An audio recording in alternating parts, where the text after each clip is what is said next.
Welcome to Behavioral Health Today, a podcast brought to you by the Triad Network. This podcast is designed to share trending topics occurring within the world and our communities and bring them a behavioral and mental health perspective. Welcome to Behavioral Health Today, a Triad production. I'm your host, Dr. Graham Taylor, and today I'm joined by Josh Halu.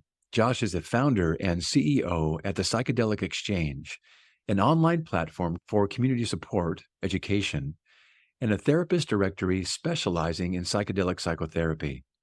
Josh is a dynamic leader committed to revolutionizing mental health care through the innovative use of psychedelic therapies. His background, steeped in military leadership from his time at West Point and as an Army officer, fuels his dedication as a critical mission, bringing the number of veteran suicides down to zero. With his deep understanding of mental illness, including trauma, depression, and PTSD, as well as the unique challenges faced by veterans, Josh is pioneering new approaches in mental health care. He strives to transform the landscape of treatment and support for all, while destigmatizing the use of psychedelic medicines for mental wellness. We're excited to have Josh with us today to discuss psychedelic psychotherapy and his platform, PsycheX, that is creating a unified resource for qualified therapists specializing in psychedelic therapies, community support, and psychoeducation. Josh, welcome to our show. Thank you so much for having me, Graham.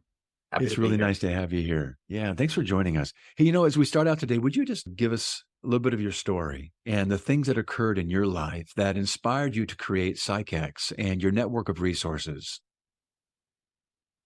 Yeah, absolutely. Thank you, Graham.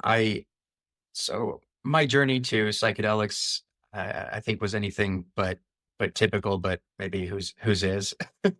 Everybody's mental health and life journeys, I think, are unique and individual, and mine fortunately led me to found the company called the Psychedelic Exchange, which, as you mentioned, seeks to create access and connection between individuals seeking psychedelic assisted therapy and clinics and providers and individuals providing those therapy services.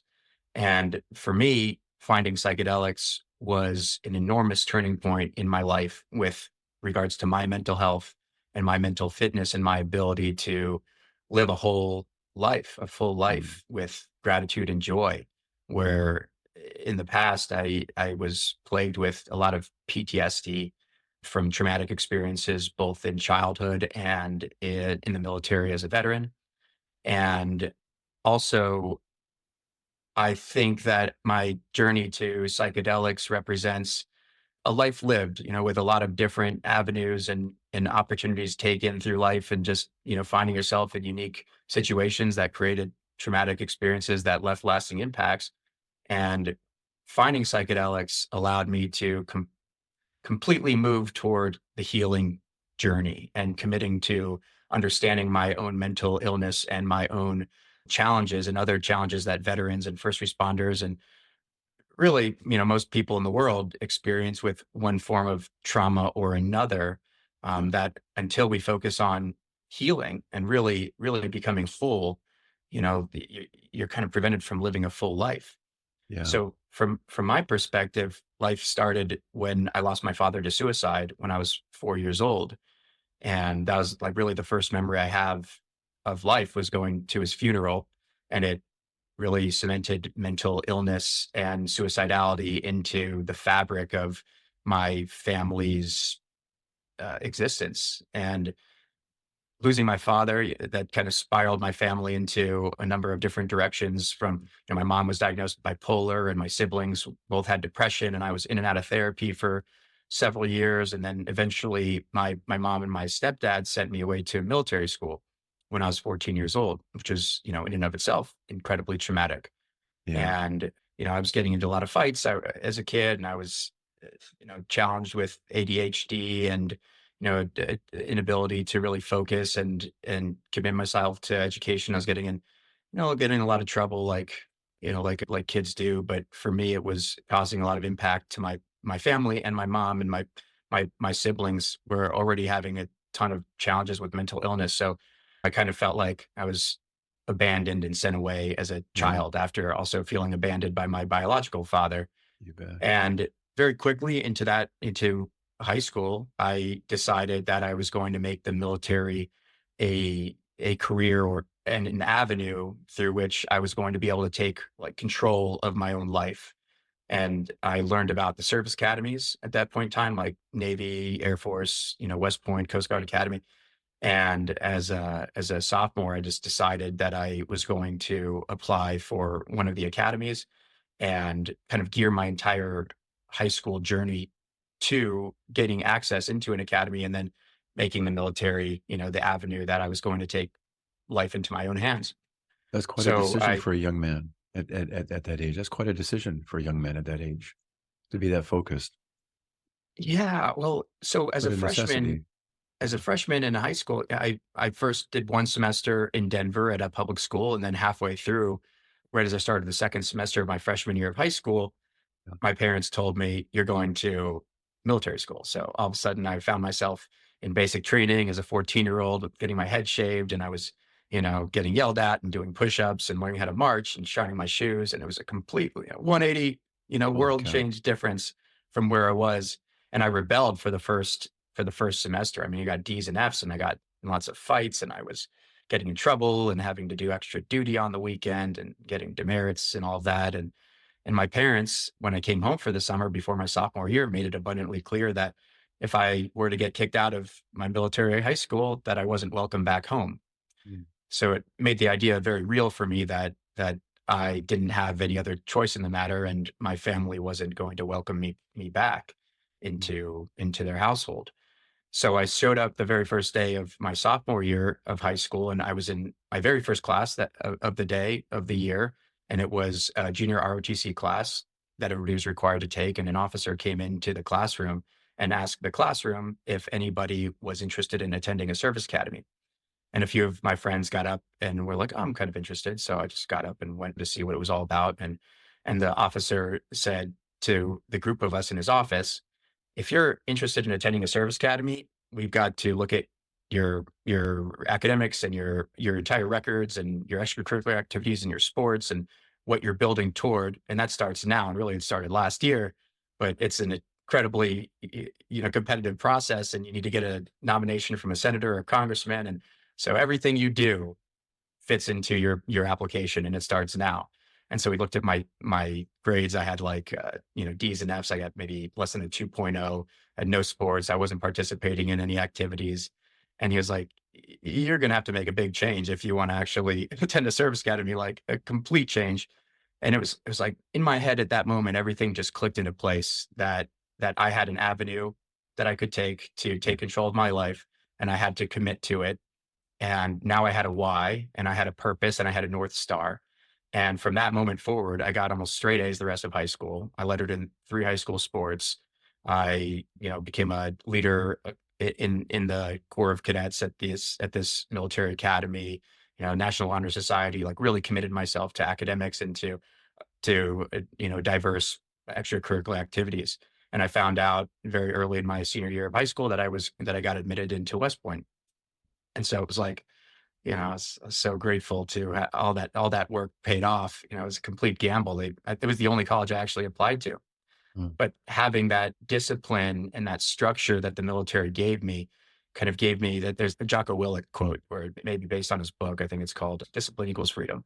And that's what I really found through the military environment, is that I could create my own future and create Yeah. my freedom through discipline and rigor and structure and committing to that avenue and that approach in life. And it was very effective for me. So then I went to West Point. I became a aviation officer. So I graduated after 4 years and went to flight school, became a Black Hawk helicopter pilot, and became an Army Ranger, and went to war in Afghanistan, spent 9 months as a pilot, as an operations officer, managing aviation operations across Afghanistan, managing downed aircraft recovery, really like actually conducting war for 9 months. And then I came back, I did a few more assignments and left the Army after 7 years active duty as a captain, and then had already earned my MBA and my Master of Business Administration, and went to the corporate world and started working. And really early, as soon as I transferred out of the military, I lost one of my best friends in the world to just a tragic random stabbing attack. This was a friend that I both went to high school with and college. We went to West Point together. And then we also were in the army together. He was one of my groomsmen at my wedding. And we went to Afghanistan together. And he had already gone to Iraq also by the time we went to Afghanistan. Got out of the army a couple of years before me and was getting his graduate degree from Vanderbilt University, and was on a spring break trip to Tel Aviv in Israel, and was stabbed in a random terrorist attack on the street and died out on the street there in that moment. And that happened just 4 days after I transitioned out of the military myself. So that moment really unlocked all the trauma that I'd ever experienced in life. Like all of a sudden I was confronting my father's suicide and wartime trauma and abandonment from my parents and, abandonment from my family and everything in between. And it left me really just crippled with trauma. And, the PTSD was intense, and depression and anxiety and a lack of purpose and a lack of passion and direction. And I just committed to like working really hard. And I was married at the time and was finding so much struggle in life. And I had such deep depression that I didn't feel comfortable talking to anybody about. And I could just will myself through it. I didn't want to talk to the VA or talk to a therapy. I kind of mistrusted therapists from my childhood and didn't want to get on antidepressants because I told myself there was nothing wrong with me and I could figure it out. And then fast forward a few years, I ended up having to leave my company and take some time off of work just to start the healing process, and ended up hiking the Appalachian Trail from Georgia to Maine. It's about 2,200-mile journey. And I did it in honor of my friend who was killed. And I started on the day that he died. And I finished 4 months later. And that was really the first time I had the opportunity. I carried his dog tags with me too, his family gave me. And that was the first time I actually took myself off the hard charging, fast paced path of life that I'd been on, and gave myself permission to start healing and to start experiencing vulnerability and opening my heart and my mind up to a different way of life than I had been experiencing to that point.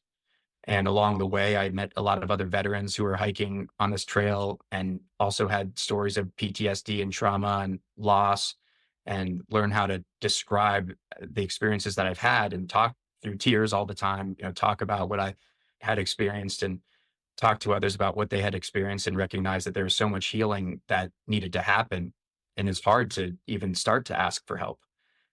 When I hiked the Appalachian Trail, a few months later, I went back to work and I went to see the VA, and I started taking antidepressants and talking to a psychiatrist and slowly starting to feel a little bit better. And then the pandemic hit, and it was now March of 2020, and I was living in New Jersey. It's kind of an hour away from New York City, where the epicenter of the pandemic was really starting in the US. And my job went remote, and so did my wife's, and a lot of depression settled back in, and PTSD kind of reignited, and I wasn't able to escape this fog of just negativity and anger and resentment and depression that it was just kind of controlling my mind and my psyche. And it was right around that time I learned about psychedelics. And when a friend of mine mentioned that psychedelics were known to be very good for mental wellness and mental healing of different mental illnesses, in particular PTSD and anxiety and depression and substance abuse disorders and things like that. And I didn't know where to find anything. I didn't know like how to access psychedelics. I just knew that I was a pretty self-reliant person at that point in time. I'd learned to brew beer when I was in the military. I was like one of my favorite hobbies, brewing craft beer, and I found a lot of joy in that, in the community of it. And when I got out of the military, I was still struggling with anxiety, and at that time, I had discovered cannabis and explored medicinal cannabis to see if it would help me with my anxiety, and it did to some extent. So that was my first kind of foray into plant medicine.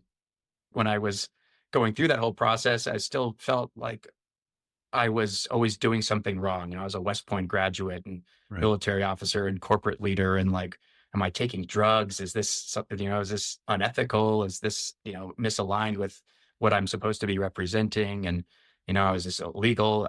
Where do I access these types of medicines? And ultimately, I just decided to grow my own mushrooms and see what it was all about for myself. And I did it in private. And it was right about the time that my mushrooms were finished growing. It was July of 2020 when my wife told me that she wanted to get a divorce after 11 years of marriage, which was a shock to the system itself also. But I recognized that it was the right thing to do, that we needed to move forward from our relationship because it wasn't serving either of us anymore at that point in time. And I had so much work to do on myself. I had so much negativity in my life and in my mind that I kind of welcomed the freedom that she was giving us.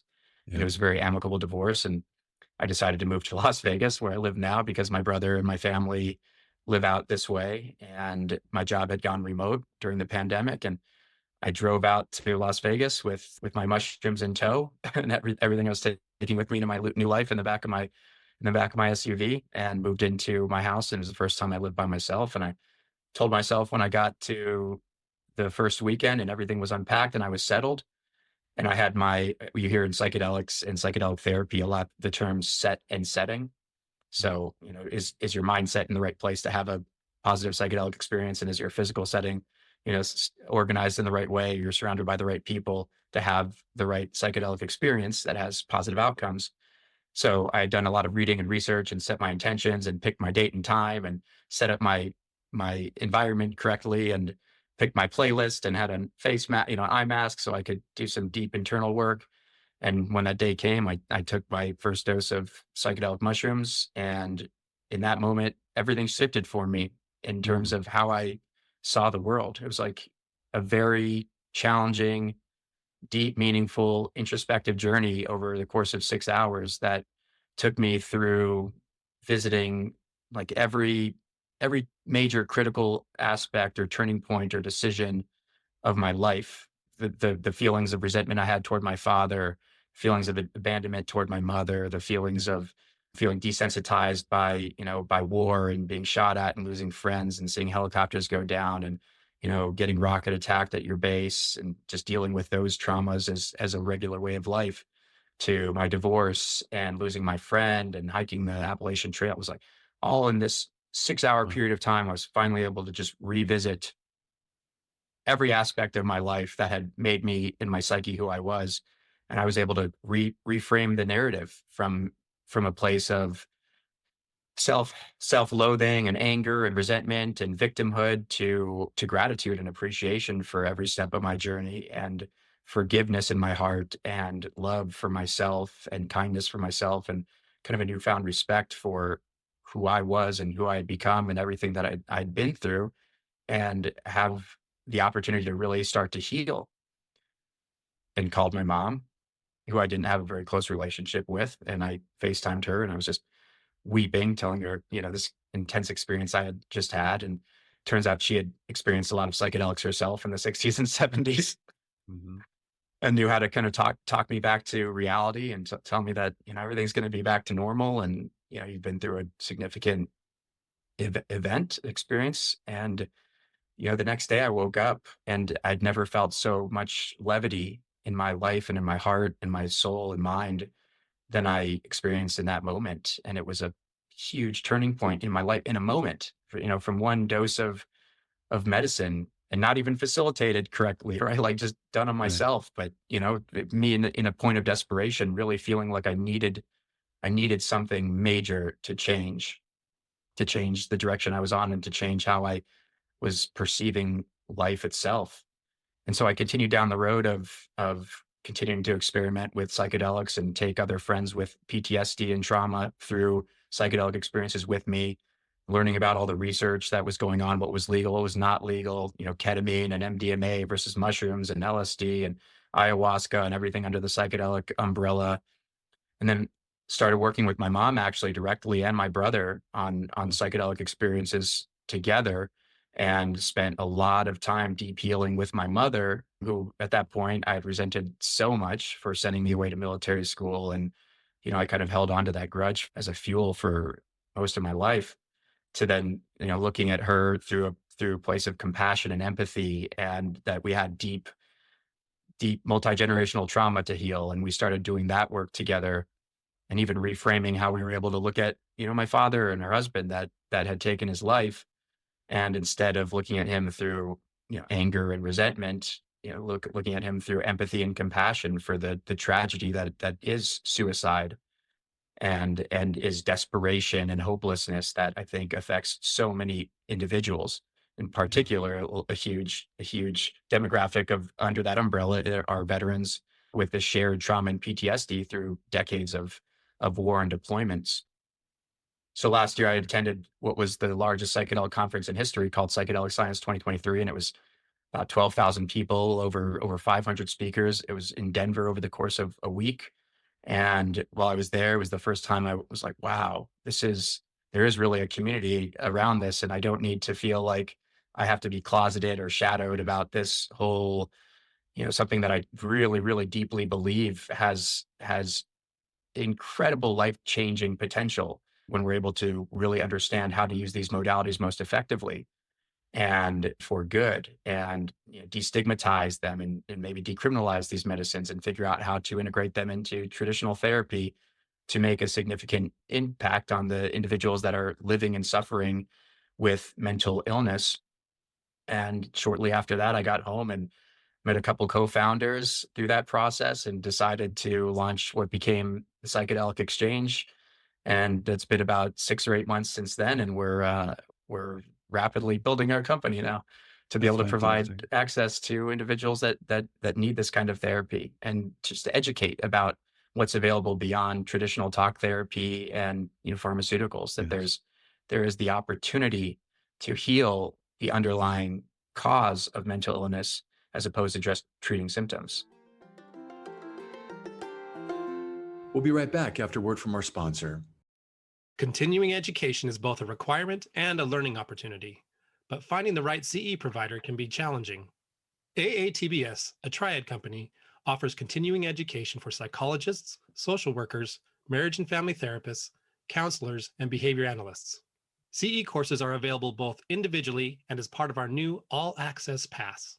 All Access Pass provides a library of over 250 unique courses. That's more than 800 hours of CEs, with new courses being added every month. As a special offer, Behavioral Health Today listeners can save 15% on CE purchases. Visit us at aatbs.com/BHT and enter promo code BHT15 during checkout. That's aatbs.com/BHT. Check out our library and check off your CE requirements today.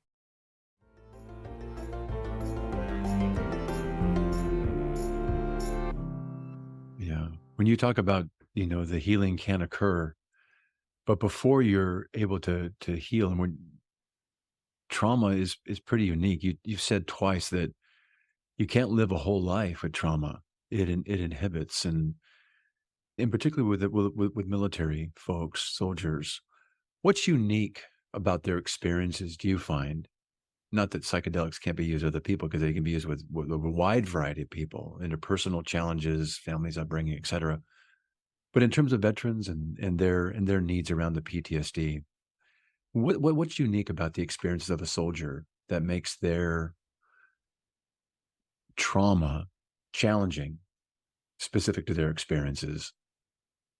I think there's this shared trauma that we all face, which is literally from things like being shot at and, getting desensitized to, you could be in Afghanistan and you're getting air sirens letting you know there are rocket attacks coming all the time. And you're supposed to put on your helmet and run to a bunker. And after 2 or 3 nights of doing that, when you first arrive, you just become desensitized to it. And you're like, well, it's a small rocket, hopefully in a big base, and hopefully it doesn't hit me, right? You get this feeling of just, you don't even really care anymore. Yeah. You're just hoping that it doesn't happen to you. And then you lose other friends, and you see other people killed, or you get shot at, and you lose friends to suicide who are struggling with the feelings of coming back from war and feeling, lost in how to connect with themselves or with other people or with their spouses or their families after experiencing something so traumatic. A lot of soldiers are in their late teens and 20s. I was Yeah. 24 when I went to Afghanistan and turned 25 there, and I was, in charge of 50 helicopters Yeah. and Yeah. like Yeah. 700 people and running operations. So I think among military members, we're given responsibility. We're told we have signed up to pay up to and including the ultimate sacrifice. That's part of the deal. And it just becomes normal to you. You don't question it. You don't even want to question it, because going down that line of thinking is not going to do you any good in terms of how you're able to actually do your job and survive from one day to the next.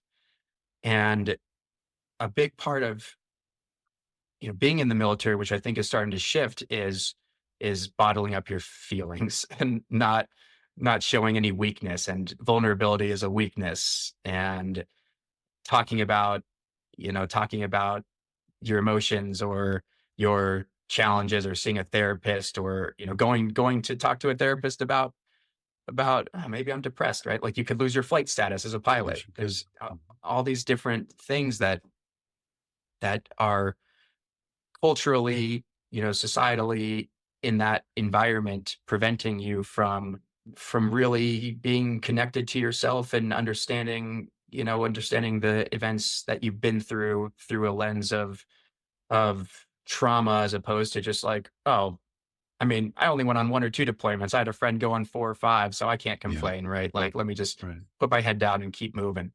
So I think there's something like 2 million veterans in the US diagnosed with PTSD. It's a huge number.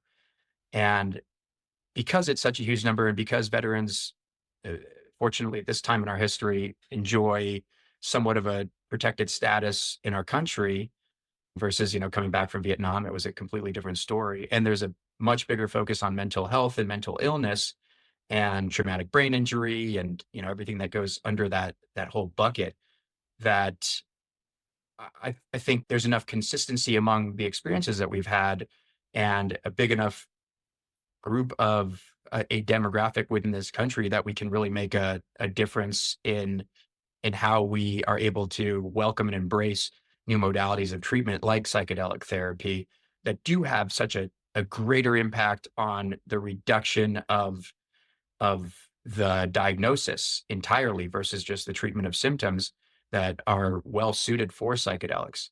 And I'll give you just a quick statistic, which is really interesting.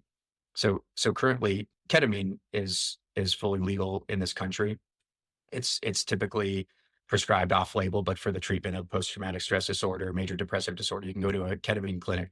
This year, MDMA is in phase 3 trials with the FDA, and set to potentially be legalized for the treatment of post-traumatic stress disorder this year. And in the next couple of years, psilocybin, which is the ingredient in the primary active ingredient in magic mushrooms, is also supposed to come to legality in the next couple of years. It's also in phase 3 trials, all showing incredible efficacy in the clinical trials and the research.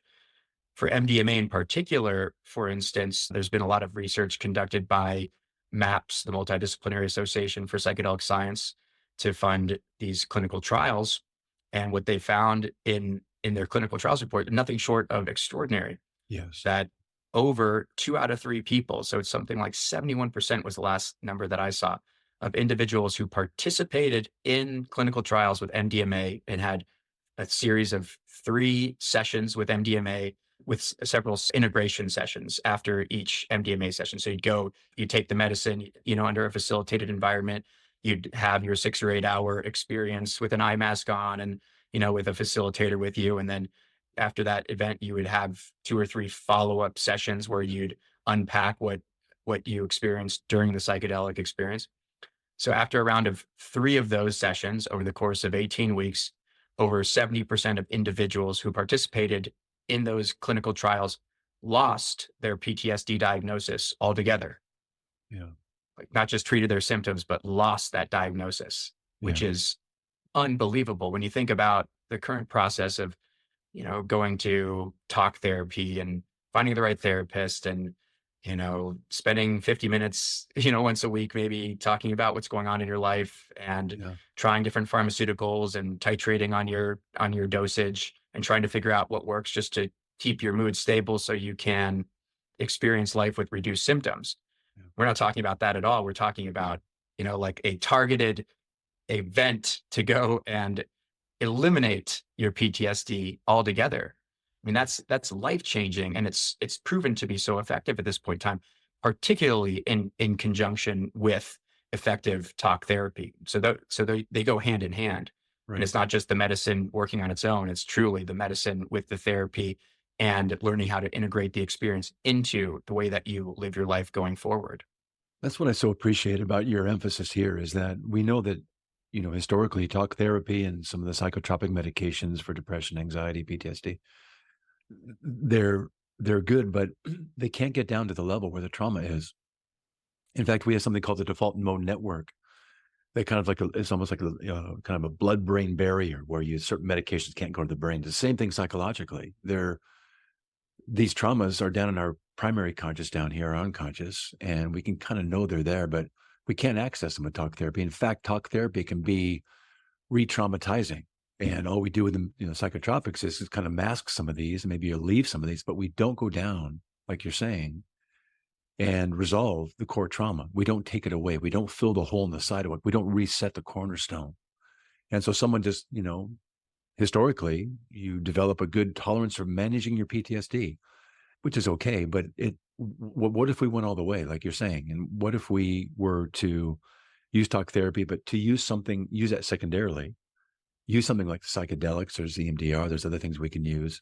But these things kind of cross down to that unconscious level and allow us to really resolve this in a really significant way. I watched a number of congressional presentations as they've been advocating for the very things you're talking about today, legalizing these treatments for folks that really not just need it, but can benefit from it.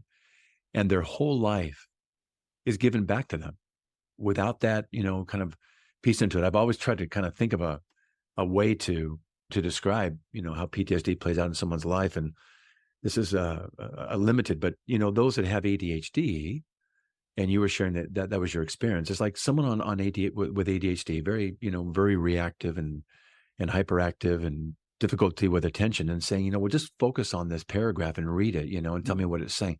Come on, that can't happen. In the same kind of a way, it's almost like the orchestra that's warming up, and in your head, that's the orchestra, and it's just everybody's playing these disjuncted and discordant notes, and you're trying to focus on things. And it's the same thing with the PTSD, even in a more traumatic way, because of the visions, the memories, the sounds, the emotions, trying to do life with that going on all at one time. What an ask, and what an unfair ask. So I so love that you're saying, hey, let's go down and let's look at these medications, can actually go down to that primary conscious level, reorganize these things, change the narrative, like you said, and bring some empathy towards ourselves, bring some healing, bring some forgiveness.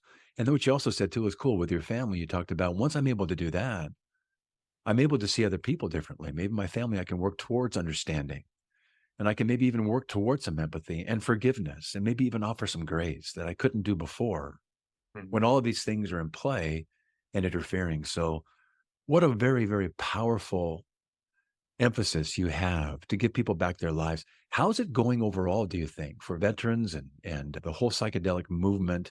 You talked about some that are going through the trials and everything else. Is it going to be in the next 5 years, do you think there's going to be, hey, this is going to be a standard go-to treatment that we now have offerings for? I sure hope so, if I have anything to do with it. But I completely agree with you. And I love some of the words you used, like grace, and empathy, right? There's so powerful to changing our narrative around the entire context of what mental illness is and how it does impact like every aspect of your life if you're suffering from it. Yes. And the future, I believe, is very bright. Currently, I think 1 in 5 American adults have mental illness. 1 in 20 have debilitating mental illness. Yeah. And what I've read is that is pretty alarming statistics that on average from experiencing a symptom of a mental illness to actually seeking treatment is on average 11 years, which is probably about accurate for me. Maybe it was even longer. And when you think about what's happening in that 11 years, like That's a living 11 hell years for of, 11 years. Yeah. yeah. And That's it just a could living be, hell.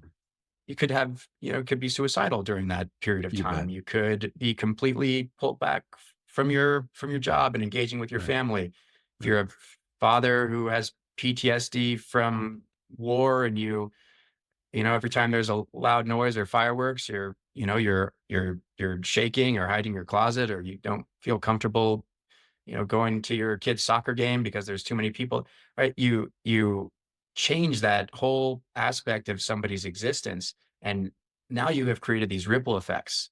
Right. It's not just that this person is able to live their life better. Now they're able to be involved in their children's lives better. They're able to be involved in their communities. They're able to help other people. And for me, the healing journey is a beautiful thing that I think we all should experience in one aspect of it. I don't think anybody is entirely free from trauma.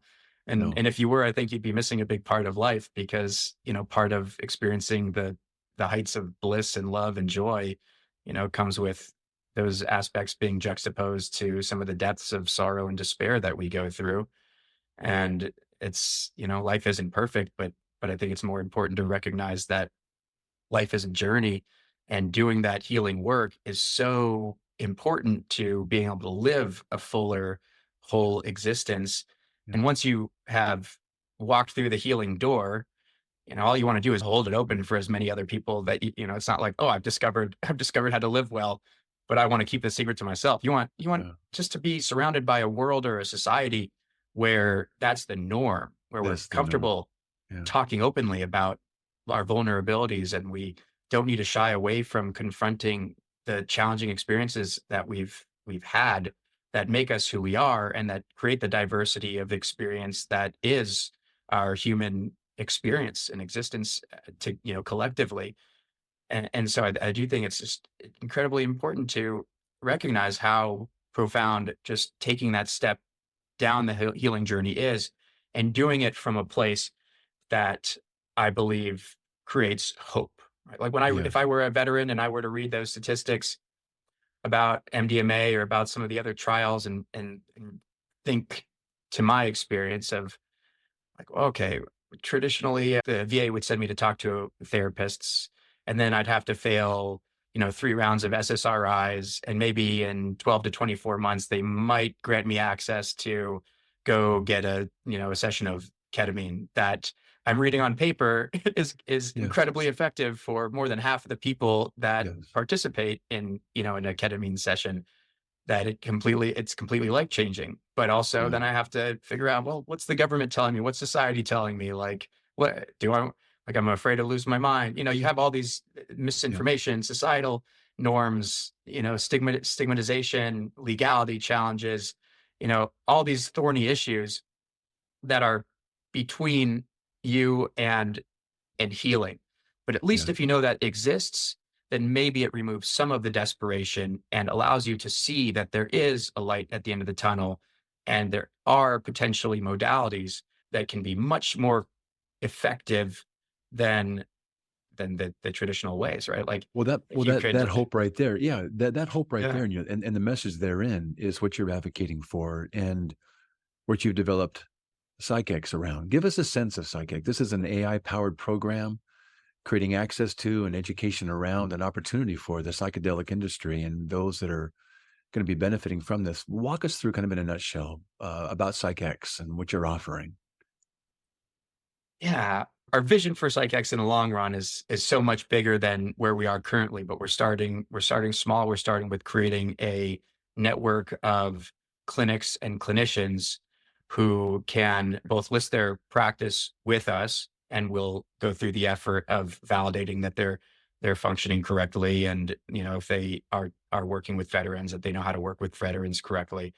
The platform itself helps a lot of clinics both improve their online presence. So we help with clinics find patients and be able to be found by patients. Right. So we use a lot of AI tools that help with your search engine optimization, with your marketing and your branding and your visibility and your searchability, so that you can be actually found and listed in the places where patients are looking for you. And then the other aspect of the artificial intelligence is, we really believe, and this is for me something really crucial, that we believe that mental health and mental wellness is incredibly personal.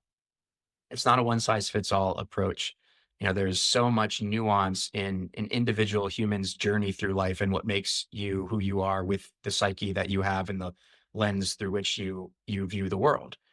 And because of that, it's as tools like AI become so much more capable and so much more prominent in all of our technology and really the way that we go about living right now, we also feel that there's a a very capable ability for AI to interface with individual patients very effectively to help somebody feel kind of understood and Yes. seen for what you're experiencing, and then help you figure out what modality of care would be most effective for you to pursue.